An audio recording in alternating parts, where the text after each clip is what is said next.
What's up, y'all? It's your girl Shayla Raye with In Style Atlanta, and I'm here with the king of the South, the one and only T.I. What's up? What's happening? Oh my goodness, I'm excited to be here with you.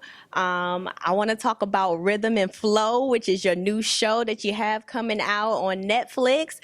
Um, just tell us how this idea was actually birthed. I mean, you have a lot of star power. You're working with some heavy hitters. How did this idea come about? Because you've always been in TV. Well, I mean, the producers introduced the opportunity to me to be involved.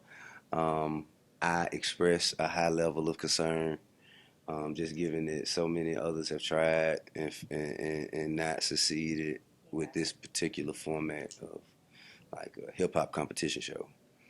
Um, and they sat me down and we kind of like went through a list of concerns, which I'm sure that Chance and Carter had their own requests and demands and criteria that they went through as well. But we kind What of was some of yours?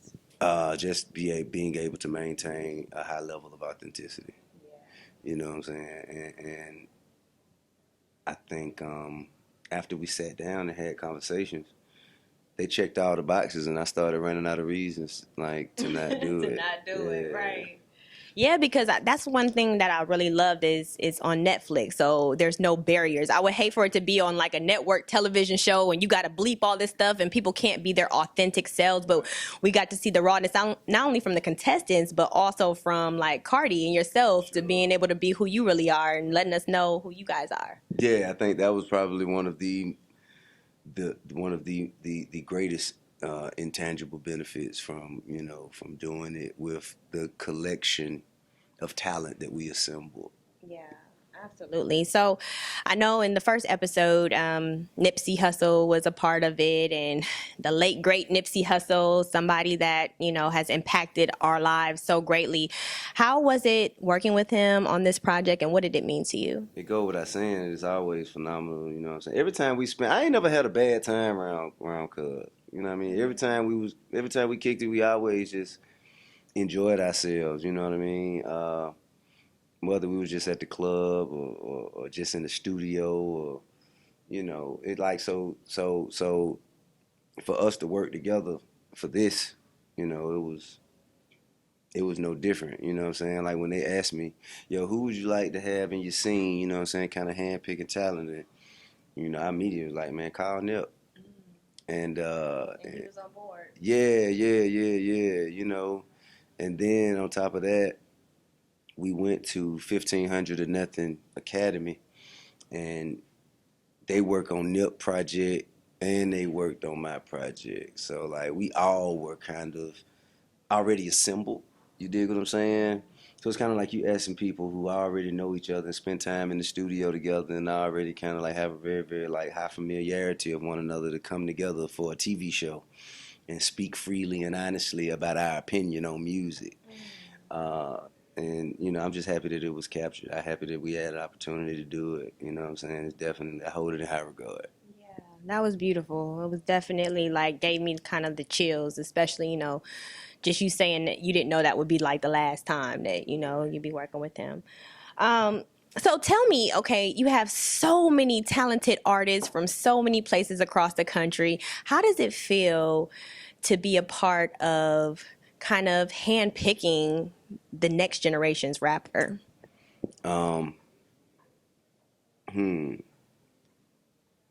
I'm flattered, honored, proud, uh, gracious. I mean, and impressed. You know what I'm saying? I'm impressed with the culmination of talent that we assembled. I'm also impressed with the platform being Netflix and how much they invested and dedicated to it.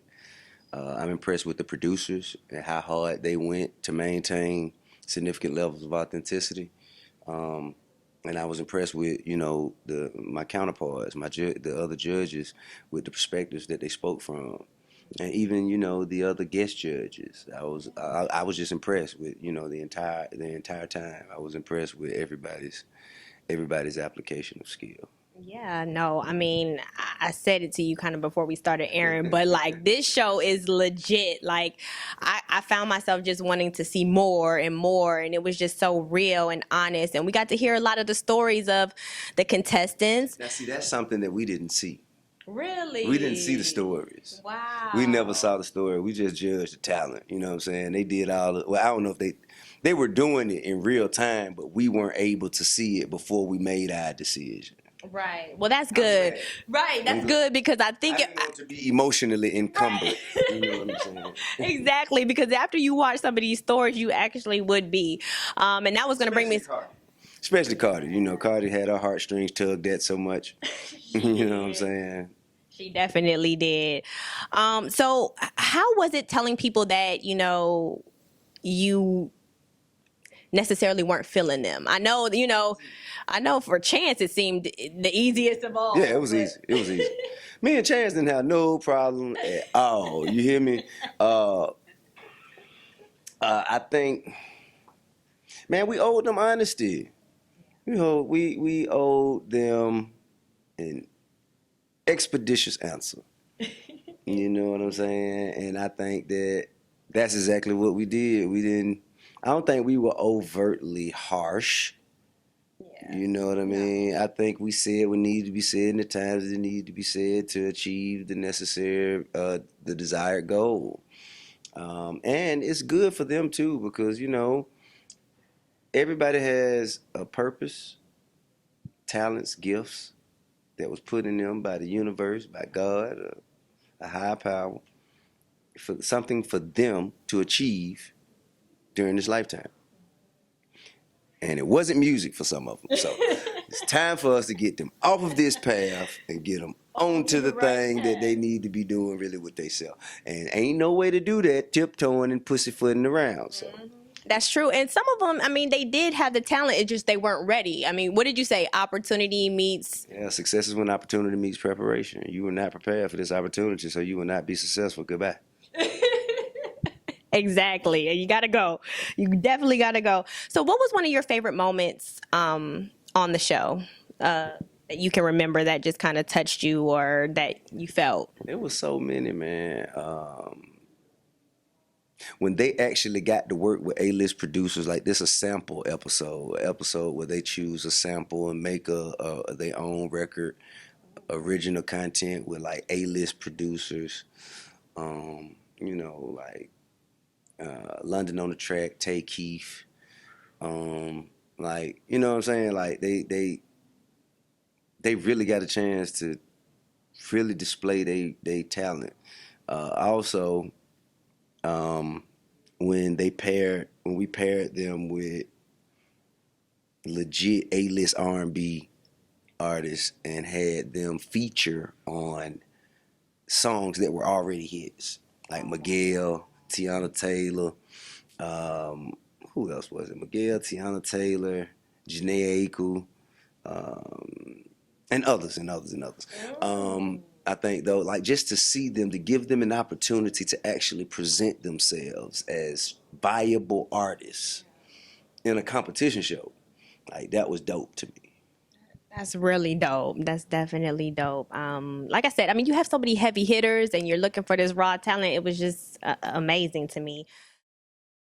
Okay, just stepping aside from the show, what have you not accomplished in your career? Speaking of the podcast, I know there was an incident recently where Kanye came to Jamal Bryant's church and, they did a pretty big offering. There was another preacher who had came from, I think, Houston, Texas.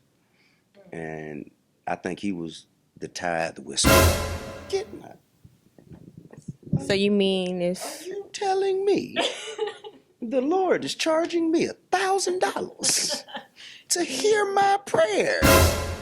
You were at Tyler Perry's studio event this past weekend. Tell us about what that experience was like for you.